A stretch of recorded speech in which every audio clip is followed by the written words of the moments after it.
Hello, my name is Amy Bakes, and I am going to be speaking on connection. And let me start by saying connecting with your child is very important. It makes it so you and your child have a stronger relationship. When disciplining, it is so easy to lose sight of that connection. So today I'm going to be speaking on how you can connect with your child during those heated moments. And let me just say, when you're trying to achieve a connection, it's different for each child. It is not a one-size-fits-all type of situation.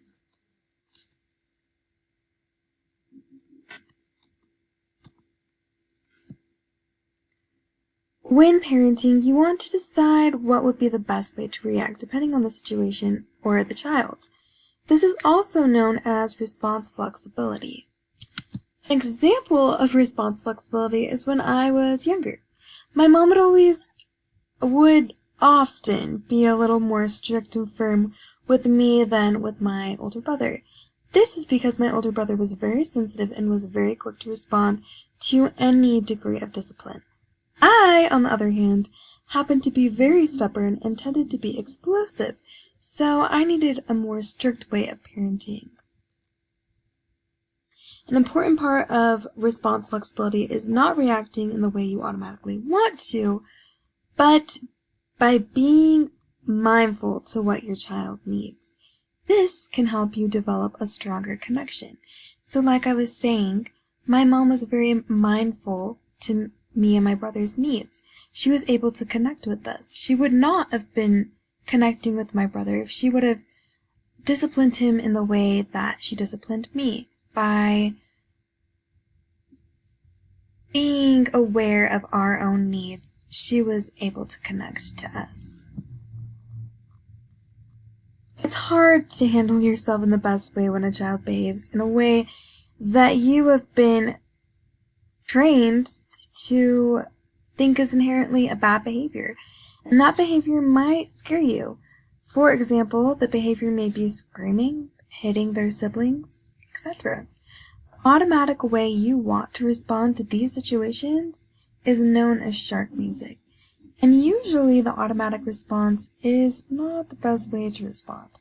In other words, reacting to our shark music is reacting out of fear of experiences that have happened in the past. You may just want the behavior to stop because of the things that have happened in the past. An example of this could be you may hear a bit of yelling from your child. We'll call him Jimmy. Shortly after said yelling, you hear a smack, and the next thing you know, you hear the cries from your younger 3 children. You've assumed that Jimmy, being one of your harder children, has harmed some of the younger children. The next thing you know, that shark music is blaring, and you have screamed at Jimmy, then grounded him for 2 weeks, even though he insisted he was innocent. As the book states, shark music, in other words, keeps us from parenting this individual child in this individual moment. So, you might say, we get it. There are certain things that give us shark music. I do it, everyone does it, I can see it now. But how do we fix it? The first step is to recognize that your shark music is blaring. Next, try to figure out what actually has happened in the situation. An example of this can be found back in the Jimmy situation. Rather than grounding him for 2 weeks, ask him why he was yelling to begin with, and ask what the loud smack was that you heard. Do not assume anything. Then make your main focus on what your child needs. And figure out how to act in the situation after you know all the facts. This will help you to establish a stronger connection with your child.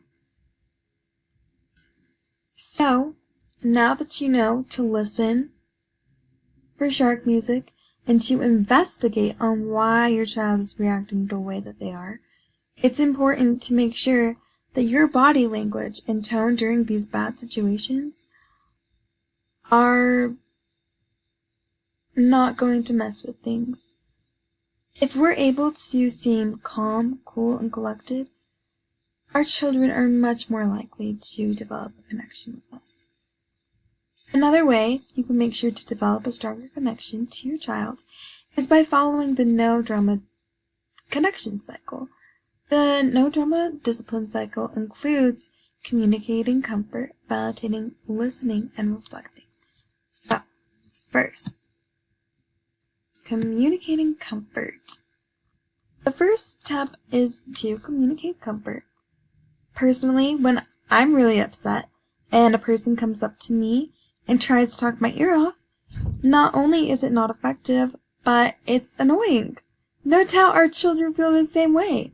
Words are important, but for this step, it's almost more effective not to talk. As the book states, when your child is feeling upset, a loving touch can calm things down and help you two connect. Even during moments of high stress, I used to volunteer at an animal shelter, and when I would go there, I would pet them, and when I would pet them, I would be soft, gentle, and kind, so that they would know I'm not a threat. The reason why we need to have good nonverbal communication with our children is so that they too know that we're not a threat, just like the dogs need to know that. If we come up to them rather abrasively, this will surely cause them to react in a behavior that causes them to either shut down or go out of control, as most people do when they feel that something is a threat. Some effective ways we can show them that we're not threats is to get below eye level. This is a great way to show that you aren't big, bad, and scary. Next, validate. Acknowledge your child's feelings and let them know that they're justified in feeling the way that they do. Let them know that we hear them.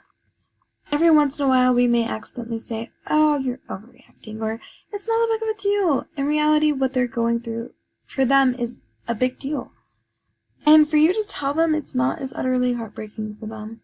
Maybe in the big scheme of things, it's not that big of a deal that some girl in their 4th grade class said that your child eats worms. But for them it is. And it's important to recognize that each child feels feelings. And that they need to know that. And they need to know that it's okay to feel the way that they do. As you do so, they'll ultimately feel more connected to you. So you can validate their feelings by saying, "Yeah, that must be really hard that Sally said you eat worms. I hate it when people assume the worst of me as well." It's also so important to listen. As parents, we often want to lecture, but the most effective thing to do is to listen. When a child is heated up, they often just need to talk it out. So let them. As you communicate comfort and validate their feelings, it will become easier to listen because you are already talking about their feelings. One thing my parents were always good at was listening to me. It was always so nice to know that no matter what happened or what mistake I made, both my mom and my dad would be willing to listen to me and be that shoulder to cry on. It made me feel secure to know that I had people who would listen to me before they would try to lecture me. To this day, me and my parents have a very good relationship. And I feel that a big reason for this is that they were always willing to listen growing up, which helped establish that connection.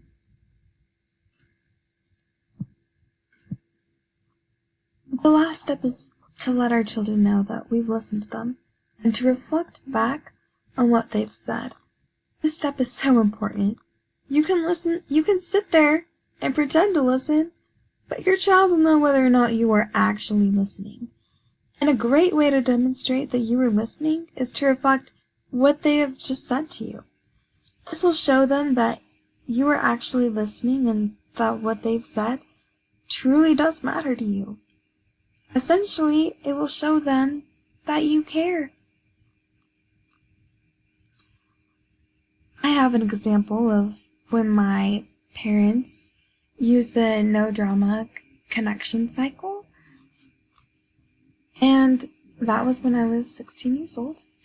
My mom was able to use that. And I remember it clearly. I had just gotten in a car accident and it was all my fault. I came home, told my mom about it, and quickly rushed to my room so I could cry. rather than being angry at me, she came in my room and gave me a hug. She told me that she'd once gotten in a car accident. That was all her fault as well, and on about everything that went down, and then told her how stupid I felt and why. She said she seemed to be listening effectively. Then she said that she understood how I could feel that way, the way that I did. I remember that day I felt like my mom truly cared and loved me. I felt that she was there for me, and our connection was able to grow through that experience. It's so important to use the no drama cycle like my mom did in that situation. She could have easily ran down the stairs and gotten mad at me for wrecking her car, but instead she knew what I needed, and she knew that I needed to be listened to and that I needed to be validated, and then she was able to show that she listened to me through stating back what I had just said. She even was able to communicate comfort by giving me a hug when she first came in. And it was very effective. And I feel that our relationship grew stronger through that experience. So, in closing, achieving a connection with each child is not a one-size-fits-all kind of situation. It'll look different for each child. Always ask the why behind why your child is behaving the way that they are. Never assume, even though they may have a tendency to be the troublemaker. Always ask why, and that will help with the connection as well.